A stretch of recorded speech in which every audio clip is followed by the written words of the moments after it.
This is my first speech, my introduction speech. My name is Deanne Alexander, and I will be introducing myself to you. I am 48 years old, a mother of 3 wonderful grown children, and a grandma to 2 beautiful and wonderful granddaughters. My youngest granddaughter, who I am raising, who is 6, and I moved here from California about 3 years ago for my company. I love living in Indiana. The seasons are just beautiful. I just think that they're wonderful. I love spring and fall. I love the colors. My granddaughter loves the summer and the winter, especially the snow. California, where we came from, only had fall weather all the time, but none of the color. None of the beautiful reds and browns and greens. Also, living here has allowed me to visit my dad and mom much more often than if I lived in California. They live in Virginia, so driving to Virginia from Indianapolis or from Indiana is much cheaper than to fly from California a number of times. They've also gotten me interested in genealogy and American history. Well, I can't say that I've really been interested in American history all my life, but in genealogy.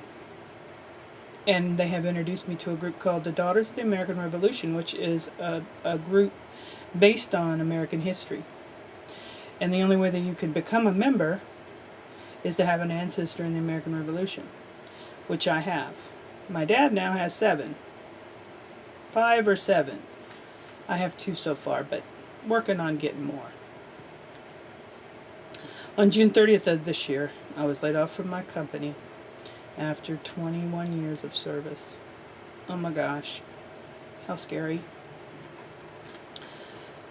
What am I going to do? How am I going to support my granddaughter and me? And what about insurance? We both have asthma, so I was a little concerned about that.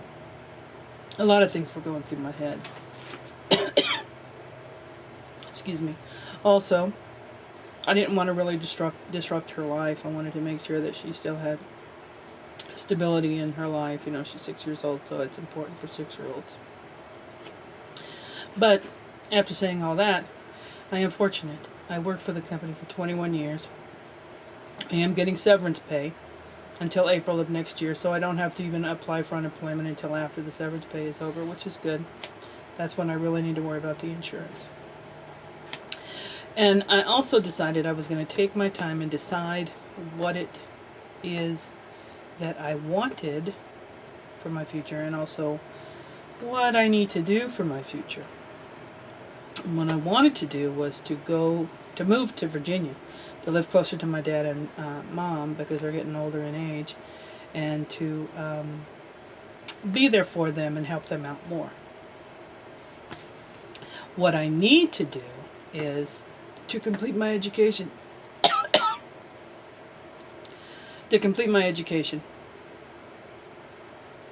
And get a Bachelor of Science in Information Technology. I have about a year to go, so this is really really kicking me in my butt to get it done.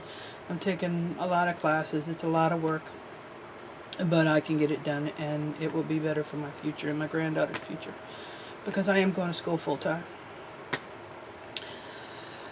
Hopefully, I will be able to graduate by 2010, either summer or early fall, one of the two. I'm really hoping to do that. That would really be a good thing. Then I'm hoping that after I get my degree, and with my work experience, that I'll be able to get a really good job. You know, a job that I really enjoy, a job that pays well, and maybe one that works from home, because that would be really great. It would save me money on child care, which is very expensive, and you know, it doesn't change from state to state. They're all the same. I mean, Virginia's probably as expensive as Indiana. That is as expensive as California. I will be working hard to complete my degree. So there is going to be a lot of my time that's going to be spent in front of a computer, reading and doing a lot of work. I mean, I'm going to be very, very busy. Instead of going to work, I'm going to school. Working at school many more hours than I would be doing at work. And that's about it. Thank you so much for your attendance and your attention.